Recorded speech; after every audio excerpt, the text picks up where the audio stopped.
जगदंब महाराजांचा सर्वांना नमस्कार. आज मी महाराष्ट्रातील जनतेला, भारत देशातील लोकांना श्रीकृष्ण भक्ती कमी करा यास कारण काय, आज मी जेवढी पण माहिती तुम्हाला देणार आहे ही सर्व माहिती आपल्या हिंदू धर्मग्रंथामध्ये लिखित स्वरूपामध्ये आहे. महाभारत या धर्मग्रंथामध्ये श्रीकृष्ण यांचा जन्म त्यांचे आई वडील कैदेमध्ये असताना झालेला आहे. हे जन्मताच आपल्या आईवडिलांना सोडून देतात. कंस यांचे मामा असताना जर एखादा भाऊच आपल्या बहिणीवर अत्याचार करत असेल, त्यांची मुले मारत असेल, तर हे योग्य कृत्य नाही आहे. श्रीकृष्ण हे देवता लहानपणीच आपल्या गुरुकडून आध्यात्मिक ज्ञान घेण्याऐवजी गुरं राखण्याचं काम करतात.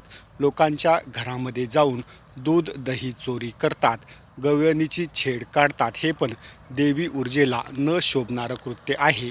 श्रीकृष्ण हे देवता धर्मग्रंथानुसार 8 विवाह करतात. यांची धर्मपत्नी रुक्मिणी माता असताना हे राधेसोबत संबंध प्रस्थापित करतात. हेही देवी ऊर्जेला न शोभणारं कृत्य आहे. आज काही आध्यात्मिक क्षेत्रातील लोक प्रेमाच्या नावाखाली श्रीकृष्ण या देवताचं पाप झाकण्याचा प्रयत्न करत आहेत.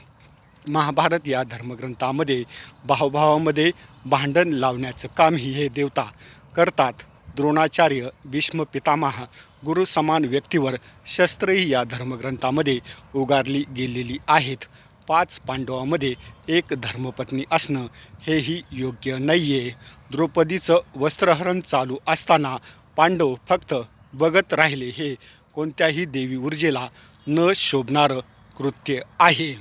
ही सर्व माहिती धर्मग्रंथामध्ये लिखित स्वरूपामध्ये आहे. म्हणून मला श्रीकृष्ण या देवताचं आचरण धर्मग्रंथानुसार योग्य वाटत नाही आहे. आणि या देवताची जास्त भक्ती करणं एखाद्या वेळेस लोकांच्या अडचणीचं कारण असू शकतं. म्हणून मी लोकांना श्रीकृष्ण या देवताची भक्ती कमी करा असं सांगेल. महाराष्ट्रासहित भारत देशातील लोकांनी धर्मग्रंथातील सत्य स्वीकारावं आणि या देवताचं आचरण आपल्याला सहजासहजी करता येत नाही आहे. म्हणून या देवाची भक्तीही जास्त कुणी करू नये. आई राजा उदो उदो बोल भवानी माता की जय. जय भवानी, जय श्रीराम. जगदंब. हर हर महादेव, हर हर महादेव.